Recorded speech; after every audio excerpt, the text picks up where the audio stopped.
So we are on air. Hello, people. Thanks for showing up and watching this. I'm Carlos, the SCORA director, once again, and I'm here to introduce and show the questions to Joe, our speaker, and I will just let him introduce himself and go ahead with his presentation. So, Joe, Hi, the floor is everyone. yours. Thank you, Carlos.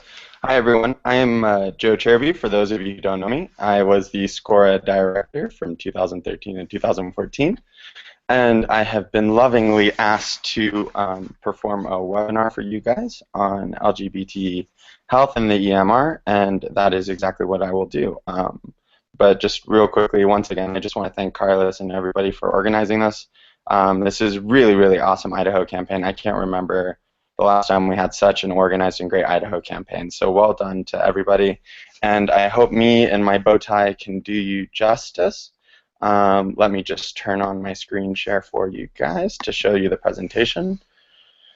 And hopefully you will all be able to see this clearly.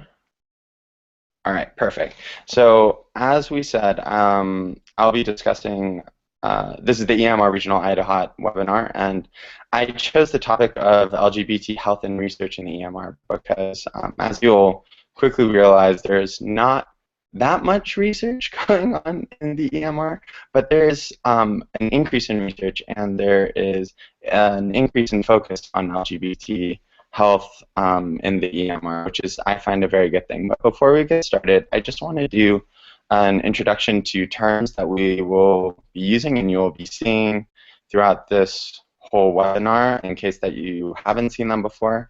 So first and most used term for this webinar will be LGBT+. And the reason why we put a plus is because the acronym right next to it is the proper acronym for the LGBT community, and it is very long and very difficult to write multiple times.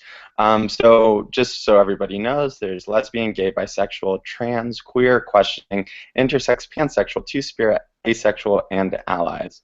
So any question on those terms can be asked towards the end, but whenever I refer to LGBT+, this is what I am referring to. Next is EMR and MENA. As you guys know, in SCORA, most of you guys are from the Eastern Mediterranean region. However, in other organizations, the Eastern Mediterranean region is also known as the Middle Eastern and Northern African region. So I may use these terms interchangeably. MSM and WSW, this stands for men who have sex with men and women who have sex with women. These are the proper terminologies for men who have sex with men and women who have sex with women, instead of trying to identify their sexuality, because their sexual actions do not, in fact, reflect their sexuality in many cases. And just to confuse you even more, there are MSMW and WSWM, which are men who have sex with men and women who have sex with women and men. And this will come up later on in the presentation further. And just a few more terms to wrap up. There's SRHR, which is sexual and reproductive health rights, PLWH, which is people living with HIV, and as you all know, hopefully by now, the HIV is the human immunodeficiency virus, and STIs are sexually transmitted infections. Now, just to do a brief overview of LGBT plus rights in the EMR, this is a great map, which is based on the colors, tells you the LGBT rights that exist within each country around the world. And as you can see in our region, which is right here, there are varying shades of orange, dark orange, and a maroonish red. And the reason why I bring that up is orange means that LGBT individuals can be imprisoned or persecuted for being LGBT or partaking in same-sex sexual activities. And dark orange means that imprisonment could be life imprisonment. And the darker shade of maroonish red actually states that these individuals can be face the death penalty for their sexual actions. So you can see that throughout our region there is actually some form of persecution of LGBT individuals. Now, within the UN, this is the voting blocks within the UN when it comes to LGBT plus rights. And you can see that we are all pretty much a shade of red, which means that the EMR often votes to block any UN resolution having or pertaining to LGBT rights. So you can see that this region is not the most LGBT-friendly region in the world and is actually one of the most hostile. So just a quick overview of LGBT plus rights. Same-sex sexual activity is illegal in Iran, Kuwait, Oman, Qatar, Saudi Arabia, Syria, UAE, Yemen, Algeria, Egypt, Libya, Morocco, and Tunisia. I've also highlighted two states, which was Kuwait and Egypt, in which these laws only pertain to males, and I will bring that up later. But just to highlight even further, the death penalty exists for LGBT individuals in Qatar, Saudi Arabia, Yemen, Libya, and Iran. And this is quite worrying because any individual who is found having same-sex sexual activities can face the death penalty in these states, which is very, very, very harsh and serious penalty. Now, on the other hand, LGBT rights are quote-unquote legal in Bahrain, Lebanon, Iraq, and Jordan. And the reason why I say quote-unquote is because technically it is legal to have same-sex sexual activity within these states. However, there is still persecution of LGBT individuals, and there is no protection against discrimination or other recognition of LGBT rights. So while it is legal, if someone is persecuted or has a hate crime committed against them, then in fact they are not protected based off of their sexuality, and there is no laws protecting them. Now, one other thing to point out is that Lebanon, Jordan, Iran, and Syria actually recognize the rights of trans individuals, with the latter two, Iran and Syria, allowing individuals to change gender. But there's a question mark on this, and I will bring this up in a bit. So just to highlight some of the rights and violations. As I said, most of the laws within the EMR pertain to men who have sex with men, but not women who have sex with women. And the reason why I find this quite interesting is because, well, technically both are same-sex sexual activities, but most laws actually delineate the fact that it is illegal for men to have sex with men, but have no laws pertaining to women whatsoever, which offers some sort of protection for women who have sex with women. However, it's not an outright protection. And also you will find that most people, if you look up previous raids or persecutions against LGBT individuals, most occur against men who have sex with men, but there are rarely any persecutions or criminalizations of women who have sex with women. Now, the penalties range from imprisonment to beatings to death penalties, and this is a wide range of very harsh actions against the LGBT community. But I just want to once again highlight the fact that you can face the death penalty within the EMR and within certain places in the EMR region for being an LGBT individual and partaking in same-sex sexual activities. That is not a joke, and that is very serious and very worrying. And I will bring this up later, but I just want to highlight this because this kind of highlights the fear that most LGBT individuals face within this region.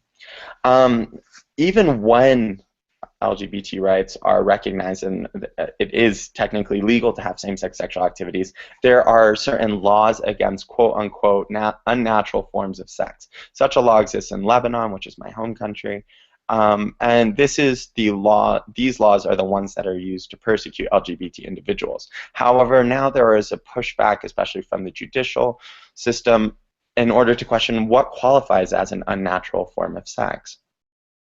And raids still occur throughout the Eastern Mediterranean region. Most recently, there have been raids in in Egypt, Jordan, and Lebanon that I know of that have been highly publicized in the news. And there are still medical, and I use this term very lightly, tests that are performed to see if an individual has had recent anal sexual intercourse. And these tests are performed by medical professionals, according to police. However, these tests have zero validity in actually proving that individuals have had recent anal sexual intercourse. Now, I mentioned before that certain states recognize trans rights, and this is becoming more and more recognized as a right within the Eastern Mediterranean region, which is a very good thing, which offers protection for many of the trans community. However, the reasoning for this acceptance of the trans community is quite questionable in certain states. I mean, in many situations, people view transgender individuals as having a certain medical condition that can be corrected through gender reassignment surgery, when in fact, trans individuals are just individuals who do not identify their gender with their sex that they were born with.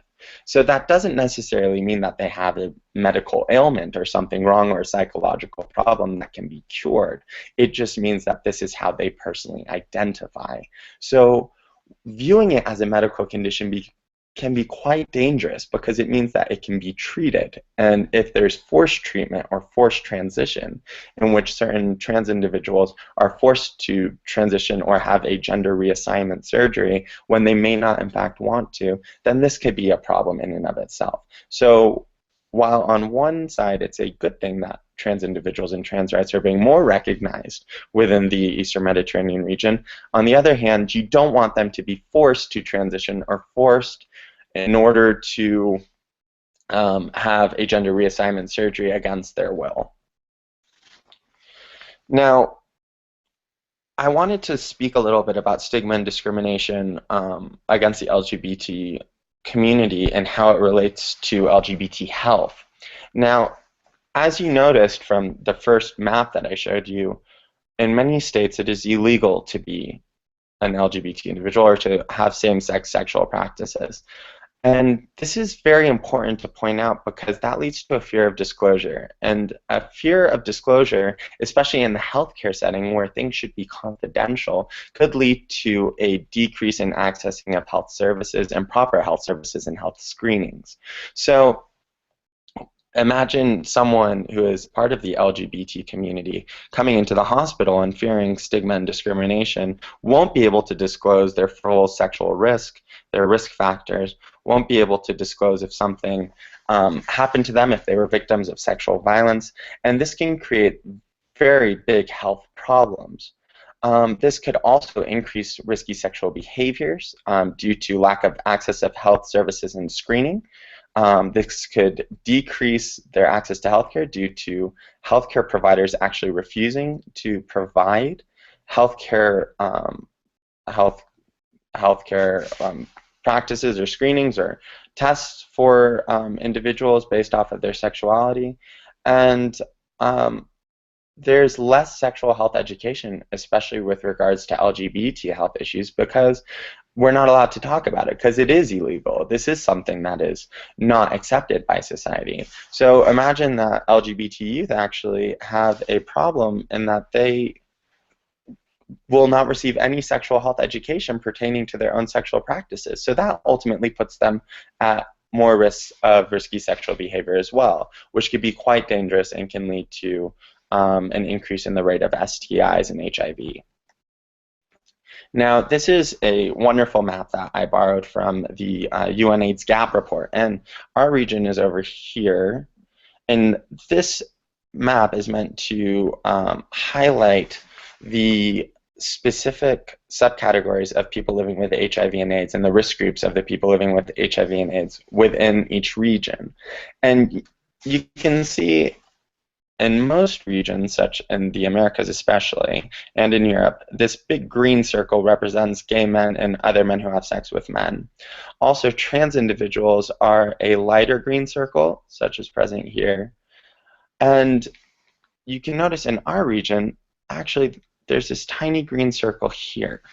And the reason I highlight this is because while it seems that men who have sex with men are not necessarily a risk group in the Eastern Mediterranean region, in certain states and through the states that have done research on this issue and the prevalence of HIV within their state, they have shown that there is actually an increased risk and a very high risk compared to the general population for HIV amongst men who have sex with men.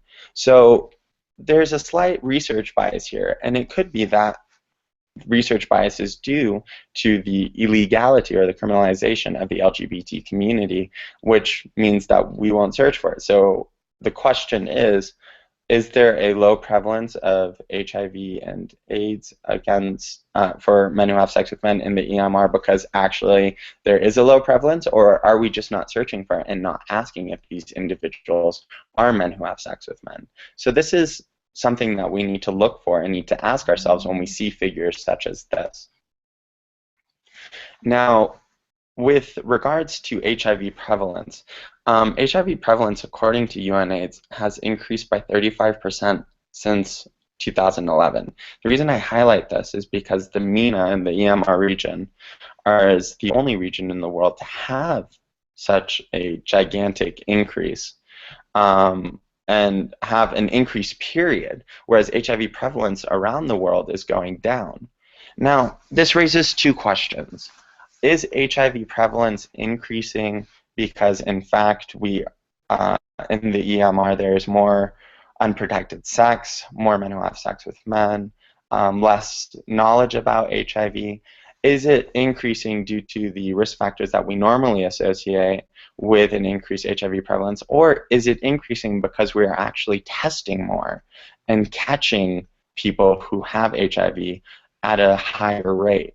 Now, this is a very important question, because if we are testing more, then that's good. That means that we are making progress in order to try to make sure that we find people who are living with HIV amongst the within the EMR, and we are actually creating a more normalized environment around HIV testing. However, if it is because we are not providing information, then we need to be able to provide that information and decrease the ignorance and increase knowledge around HIV within the EMR region. So the thing that I've found as well is that there's a lack of research in almost all countries pertaining to MSM and people living with HIV. The research that I could find was actually mostly based in Lebanon, in which HIV prevalence in MSM is 3.7% according to one study, compared to 0.01% in the general population. That is quite a significant number. And there is also low HIV testing according to the study, and this study was performed in 2010, which was 25% amongst the MSM who were actually included in the study. And the reason for this low HIV testing was a fear of positive result, discrimination against people living with HIV, and the LGBT plus community, internalized homophobia, ideas of masculinity, and confidentiality breaches.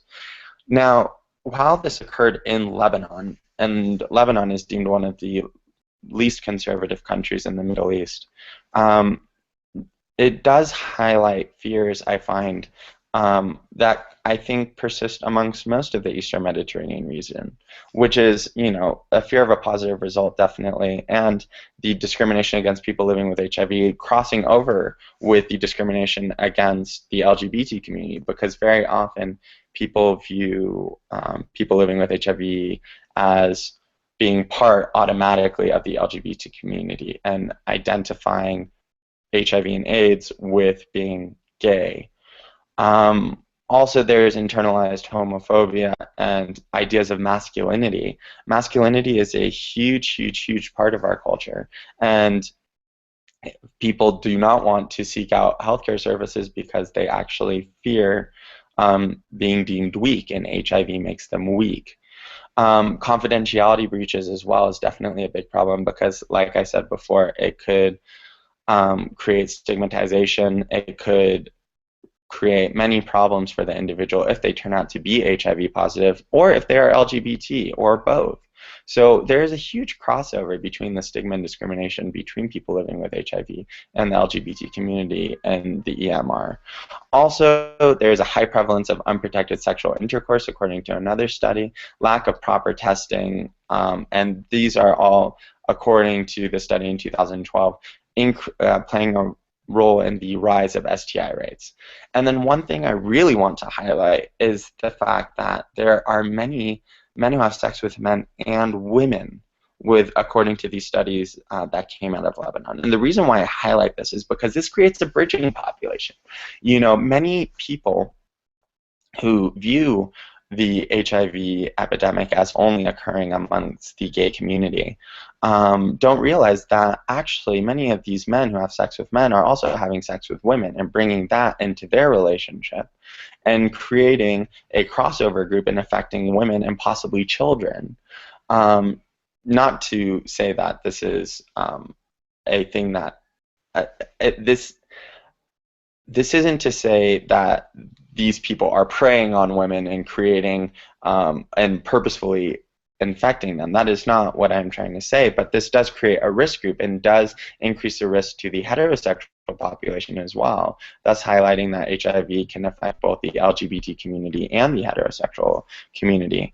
But this creates a broader reach of the HIV epidemic within the Eastern Mediterranean region, and this is creating a bigger problem that is, I find, very special to the Eastern Mediterranean region. One study that I found in my literature review came out of Egypt, and it also reported that there's low condom use amongst men who have sex with men, and there's also a high prevalence of men who have sex with men and women. So once again, there is a bridging population in this situation that's increasing the risk of spreading HIV to the general population outside of these risk groups. So just to wrap things up in terms of research in the EMR, I just want to highlight that there's a huge lack of it. There is not much research. Actually, most of the literature review that I did on multiple medical databases showed that there is very few. I typed in every single country within the Eastern Mediterranean region and could find very few research highlighting the LGBT health risks and the health risks that are associated with the LGBT plus community within the Eastern Mediterranean region.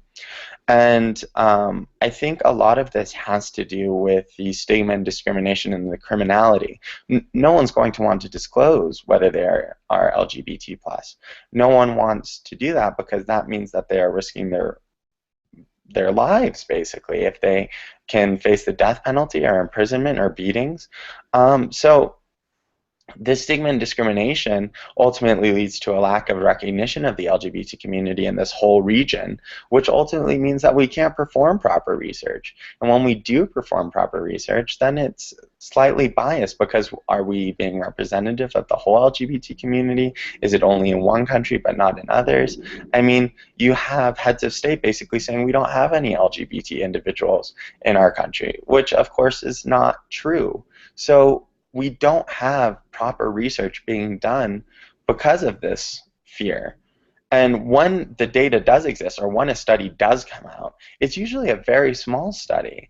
Not to, remove the validity or reliability of these studies, but they are great in their own right. However, we cannot have a huge, multi-center research study that enlists thousands of individuals that gives us a greater power in our research if we in fact do not recognize the rights of LGBT individuals and do not allow them to disclose their sexual orientation without risk of breach of confidentiality or stigmatization. So this ultimately points that we do need more research.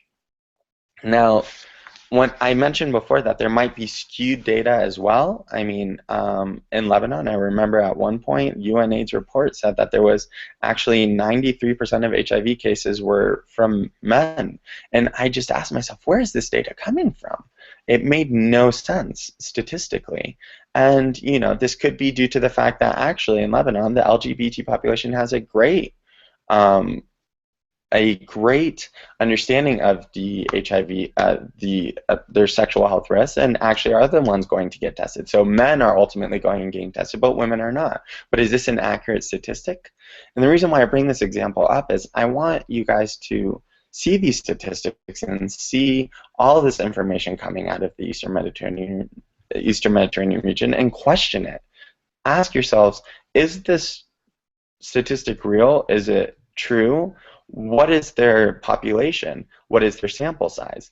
Because ultimately, a lot of the statistics and demographics that we get from the Eastern Mediterranean region are due to a small sample size and ultimately don't reflect the actual risks within our population.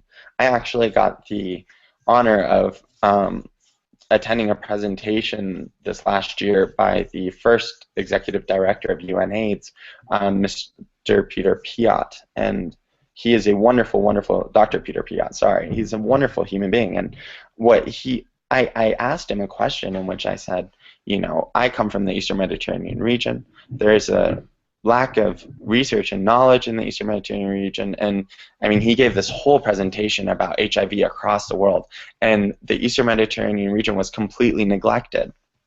And I asked him, is there information coming out of there? Are you guys working in UNAIDS in order to try to make sure that there's more information available to individuals and more research being done? And he told me, you know, there's an increase in research and there is stuff being done, but there is a lack of information. There is a lack of statistics. And so until we get those proper statistics, we are unable to make conclusions, and we are unable to really properly address the health needs of the LGBT community, especially with regards to their health risks and with regards to HIV and AIDS. And ultimately, just to wrap this part up a little bit, there's a lack of information on other STIs. You know, HIV is wonderful to look at, but what about other STIs such as chlamydia, gonorrhea, syphilis, HPV, HSV, I mean, hepatitis. There are some studies on hepatitis within Egypt, but beyond there, I mean, why are we not looking at these the health risks of other infections that could lead to deleterious effects on people's health? And you know, when you ask any health professional from the Eastern Mediterranean region why this doesn't exist, many of the times they just say, well, we're just not at risk. It's not a problem. And I think that's a cop-out. I think that we are at risk and we should be asking these questions. And we need to ask ourselves, are we properly looking for these things, or are we truly not at risk? And so I like to leave presentations with a way forward and an outcome for you guys to kind of look forward to, hopefully. And I want you guys to realize that you guys are young medical professionals and you guys can actually create change. So how can you do that, especially within the Eastern Mediterranean region? You can support and perform research pertaining to LGBT health only if it is safe to do so. I highlight that because the last thing you should do is put your own lives or the lives of your patients at risk. If they're willing to disclose their sexual orientation, you should consider yourself very, very, very lucky that you have that rapport and that trust with your patients. But don't sit there and force research on people. Many people may not want to speak, but if you do perform research, make sure that there is proper confidentiality and that there is proper trust in order to allow the individual to be able to disclose their sexuality and their health risks. Oh, that's a horrible typo. There's a current increase in publications on HIV and LGBT health in the EMR, which has been reported and is a great thing. I think that we should always encourage the publication of research and the asking of questions pertaining to LGBT health and HIV within the EMR, and we should also try to insert LGBT plus health into our peer education programs. I know that many of you in the EMR have excellent, excellent, excellent peer education programs that do a great job at speaking about a variety of different topics that are often deemed to be taboo in your countries, and you are creating a an atmosphere of normalization of discussing sexual and reproductive health rights. So why not try to speak a little bit about LGBT health? If not directly, then indirectly, in discrete ways. You can mention the fact that, anal sexual intercourse does occur. You can mention things about increased health risks. You can mention things about sexuality, and if it is safe to do so, mention that, different sexualities do exist, and it is normal, and it is healthy, and it is okay. And if anybody has a question, to give them your contact in order for them to be able to ask those questions in a safe manner that they may not be able to do so in the session. But just mentioning it, just mentioning that you are there for them to talk to, actually allows them to have someone to talk to. And I can't mention the number of times that someone came out of a peer education session from me from Lebanon and actually wanted to just have a discussion about their own sexuality and wanted someone to tell them that they are normal and that they are okay and that this is perfectly healthy. And so if you can do that, please do. And that brings me to my next point. Become an LGBT plus health advocate in your medical schools and hospitals and in your communities. And the way that you could do this is, take on patients. If you see someone from the LGBT community, a trans individual, or someone that you feel may be discriminated against within the healthcare setting, insist on taking that patient. Make sure they know that you're okay with their with their sexuality, with their gender, with their choices, and just make sure that you treat them the way that you would hope any medical professional would treat them. Because trust me, I have seen in my personal experience so much discrimination that occurs in the to LGBT individuals in the hospital setting, and I'd wish that I could have taken on those patients, because there are jokes cracked about them. There are many, many rude things that are said. And when you see these things, I recommend you to challenge those people on those views. I recommend you to ask questions. I recommend you to state statistics. Don't sit quietly in the background because some teacher says a slur against the LGBT community or makes a joke about it. Ask questions, because when you do ask questions, see, if you don't ask questions, the danger is that other medical students who don't have the knowledge you have will take that information that doctor, that professor is giving as truth, when in fact it's not. And I remember one time in our class, we had just given a peer education training, and we had spoken about sex and gender, and one of our psychiatry professors came up and basically spoke about how anybody who's transgender has a psychological condition and a psychological issue. And it wasn't me who spoke up, it was the people in our peer education training who all their hands shot up and said, actually no, people who are transgender are normal, it's just that they don't identify with their sex. And we spoke about it, and it was wonderful. So you can create change through just starting a discussion and actually opening up people towards those discussions. And don't shy away from it.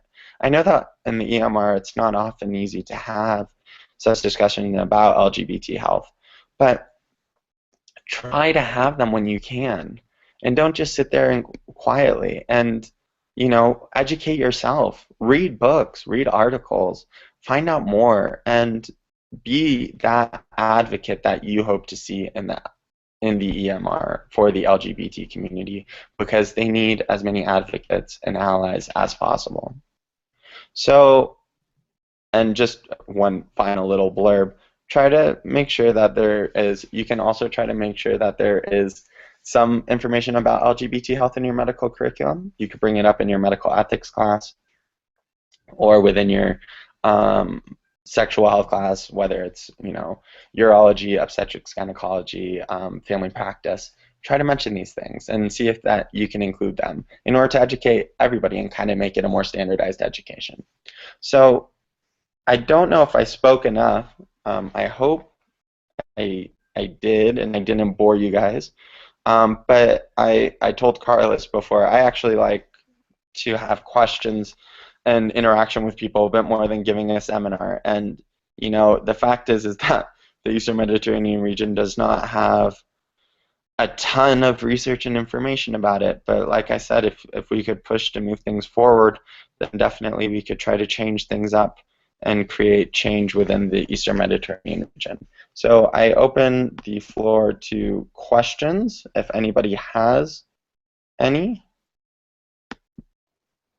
Hey, Joe. So Hi. we have two questions so far. Thank you first for the presentation. I think that people are really loving it. It was really nice. I actually did enjoy it a lot myself. Thank Um, you. so we have some questions, but they are from outside the EMR. Um, they are from, like, the first one is from Canada, and this person says, in Canada, when physicians refuse to provide a certain service, often abortion, they are legally required to provide a referral to a physician who can provide the service. Is there a similar setup in the EMR for LGBTQ plus peoples? Yes and no. I can't speak for the whole EMR region. I could speak for Lebanon because that's where I practiced. And I could say that, I mean, we do take the Hippocratic Oath, and we do not refuse care to individuals, and at least in my hospital. However, at the same time, there can be discrimination, there could be slurs said against people, and they could go unpunished. And I know that in other hospitals people have been refused, and I know that such things do occur, but I don't think that it's not legally applicable. It's not, they're not legally liable if they refuse care. And I know that that's a horrible thing, but I mean, there is no particular law that basically says that if you refuse care, then you will be held liable. And I think that's a horrible thing. I think that's something that should definitely change.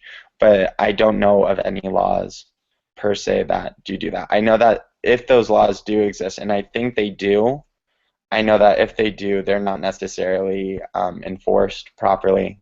And but then again, I can't speak for the whole Eastern Mediterranean region. I could speak for my hospital in Lebanon. We do have an ethics code that does mean that we cannot refuse properly. And I know some doctors who have refused care based on their own personal beliefs to LGBT individuals, but they have always referred, from what I have known. But you know, our medical school and our medical curriculum always taught us that if you have to refuse for any particular reason, then you can refer. But that doesn't mean that discrimination and refusal of care does not occur. I hope that answers your question. Like, if that doesn't answer the question, that person can ask again. Like, feel free to fill in that Q&A box as much as possible. We have another question as well. Yeah. Are contraceptive choices widely widely available, accessible in the EMR? Are patients required to disclose their sexual activities in order to obtain them? Not necessarily.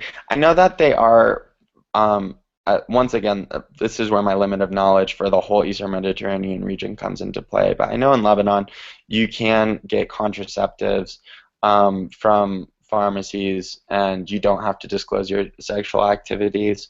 You can get referrals as well.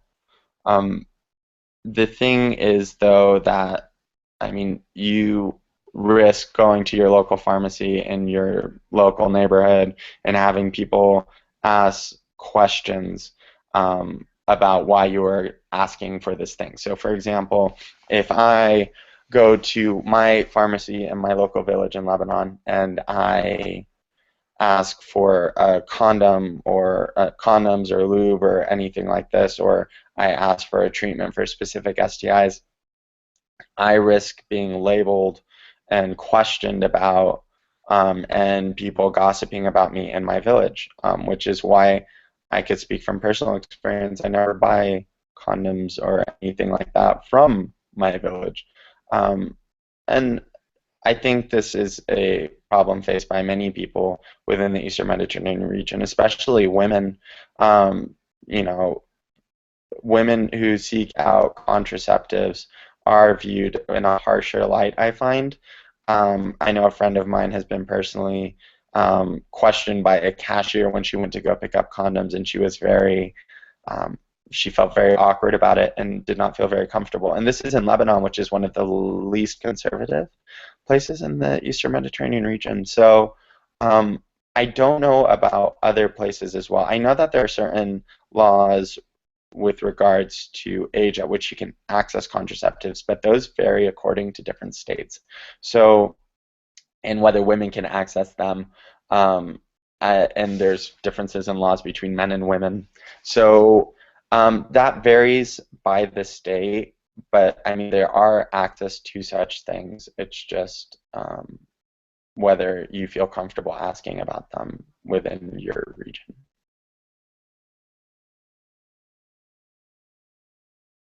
Carlos? Yes, I'm here. We currently do not have more questions, but I'm gonna wait for another minute uh, because they may pop up eventually. So, is there anything else that you would like to say, or anything else you'd like to mention? No, I've spoken for a lot. No, I mean that's the thing is that like what I want to say to people is that if you are an LGBT individual or if you know someone who is an LGBT individual, there are many resources online that are available to people. There are many people that they could speak to. All of you are welcome to contact me as well, or Carlos. Hey, Carlos, I plugged you in there. The thing is that you guys need to understand that there is a network of knowledge and an availability of knowledge that is available to people. So if you yourself do not know the answer to certain questions, especially with regards to LGBT health, there are amazing resources online. Make sure that they are an educational resource. Make sure they come from a proper organization that do not, put their own personal values and beliefs um, into their publications, and just make sure that you know that if you have any questions, you can always ask people, and I am always available and willing to take questions if you would like, and just make sure that there is a wealth of knowledge available to you, because being part of the LGBT community, I mean, I know that there's a lot of media and a lot of fuss about it, but people who are part of the LGBT community are normal, hopefully healthy, beautiful, positive individuals, and there's a lot of great things that could come from them. So don't get bogged down in the negative and try to find out the proper information for yourselves. so meanwhile, while you were talking, we got two other questions. So you'll Yay! be talking for a bit more probably. So I like the questions. first one is from our wonderful EMR regional assistant, What's um, up, girl? Sarah, and she basically is asking how can we advocate in the EMR for LGBTQ plus rights and access to health. So how can you advocate for it? We have this belief in IFMSA, which I had been trying to change while I was SCORA director, that advocacy requires changing of laws and going to your government and creating all of these gigantic changes, when in fact advocacy can mean making small changes too. So how you can advocate for the rights of LGBT individuals is, number one, the simplest thing is creating a discussion. This is a wonderful way. Right now, this webinar, this is a discussion that I'm having with all of you that hopefully we can share with people. But, create discussions, start conversations, challenge people. When people say something that's wrong, say that's wrong and here's why. You are a medical professional. You have a say in what society believes. People will listen to you because you can say, I'm a doctor. Trust me, I do it all the time. But what's wonderful is that you can, if you back up what you say with facts and statistics, they can only come back at you with so much. And so if you create discussions, challenge people, and start conversations and give them proper facts and statistics, certain minds can change. So that's one small thing. That's the first small thing. Second thing is that within our own medical communities, like I said, you can see if in your medical school, if you can include LGBT health in your medical curriculum. You could, even if not directly state it, you could speak about STIs and sexual risk factors and start speaking about LGBT health through that forum. You could speak about sexual violence and speak about that. You could speak about gender. You could speak about sex. You could speak about all of these things and slowly insert aspects of LGBT health indirectly into those conversations, which I think are an excellent way of indirectly advocating for LGBT health. So try to increase it in your medical curriculum and increase the change of, young people and young medical professionals and their views in order to make sure that the new doctors and the new generation of doctors actually have this knowledge and advocate for LGBT health. Other thing that you could do is, as a medical professional yourself, you can make it known that you are an LGBT advocate. You could, for example, wear something with a rainbow flag on it, some sort of symbol, subtle symbol. You could wear the red ribbon if you want, not to associate HIV directly with the LGBT community, but in order for people to know that you are someone who is well-versed in sexual health and sexual and reproductive health rights, and allow people to feel more comfortable and have those conversations with you. And then peer education, what you can do through peer education, I think peer education can change the world. I know that just through educating young people who, by the way, due to access to social media and access to all of these ideas, are becoming more knowledgeable and I find more accepting in many situations. You can just have conversations with young people in the community. You can hold sessions about LGBT health within your community if you find it safe to do so. And you can hold seminars, you can hold Idaho campaigns, you could do many things. And I just have to emphasize this, you cannot often directly bring up, the LGBT community within the Eastern Mediterranean region. But through inserting it into other aspects of public health or other public health campaigns or other sexual and reproductive health rights campaigns, you can bring up issues of LGBT health within those campaigns and actually educate people on those topics, but indirectly. And in the EMR, that's the tactic that you have to use most of the time. We often can't bring up ideas of being gay in public, but if you start the conversation and create a certain discussion about sexual and reproductive health rights in general, I find most often the discussion does lead to something about LGBT health, and that should allow you an opportunity to bring up information about that. But once again, if right and safe to do so. So thank you again for another amazing answer. You are really showing off your knowledge and your experience. I'm really liking it. Thank you. And I'm pretty sure that everyone is also loving that bow tie. I have another question. I have another question. I think it will be the last one. And this person just wants to know whether you know about any organizations advocating for LGBTQ plus rights or helping LGBTQ plus individuals in the EMR. So there are a few organizations that are working in the EMR about LGBT health rights. There is the I just need to remember their names. I know that in Lebanon there's MARSA, which is a sexual health clinic. There is the Arab Foundation of Freedom of Expression, I think. Just let me just see what it is. Arab.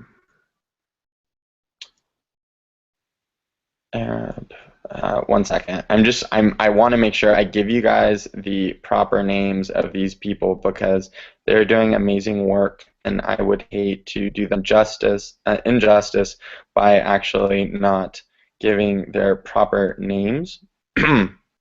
So you have Arab Foundation for Freedoms and Equality. That is a wonderful organization.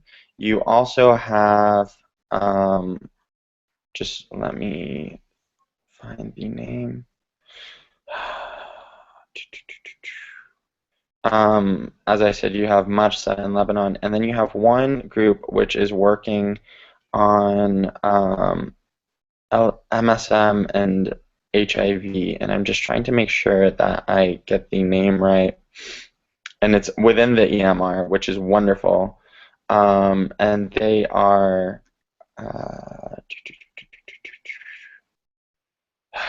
I can't believe I am blanking on names today. I will find it for you. But like I said, there's the Arab Foundation that I just spoke about.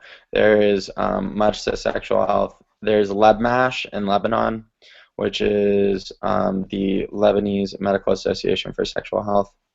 And there is another. I will try to remember it. I'm going to try to remember it right now while I'm on air. But Carlos, you can come back while I Google this. Okay, so I think that like what we can do is just send over the list with all the names once you have time I to. think that would be best instead of seeing me live Google search the names because Exactly. I am drawing a blank as we speak. You can send them to either Vivian or to me, and then we will post it in That's the good. description of the YouTube video so everyone can access it. Okay, perfect. Yeah. Cool. Yes. Oh, that's it. Sorry, M Coalition. M Coalition. Okay. They are a wonderful organization. All these people are great organizations, and they're actually doing great stuff on research. You can find them on Facebook. Please, please, please like them on Facebook because they really post amazing stuff about the LGBT community and the EMR. So please, please, please, please look them up and find them. And they're a wonderful group of people if you have any questions to ask as well. So thank you, Joel. I don't think that we have more questions, and I think that like you've already said everything you want to say, unless you have final remarks or closure to do. I So think I've I given my really, final remarks. so I really wanted to thank you for this. Mhm. We always find it a pleasure to have you here, going back to SCORA after 2 years, and we're always eager to listen to you and to your knowledge and experience. Mhm. And like a really really like honest and sincere thank you from all the Idaho team. They were listening, and we have like a WhatsApp chat, and they were saying how amazing this was. So I hope all the participants also enjoyed it. And yeah, that's all. Like Thank you. we're Thank you very going. much. And thanks to the IDAHOT team. You guys are doing a great job. Seriously. So we're going offline, and again, thank you for being here. If you have any questions, you can always contact Joe directly. He's really approachable. Bye bye.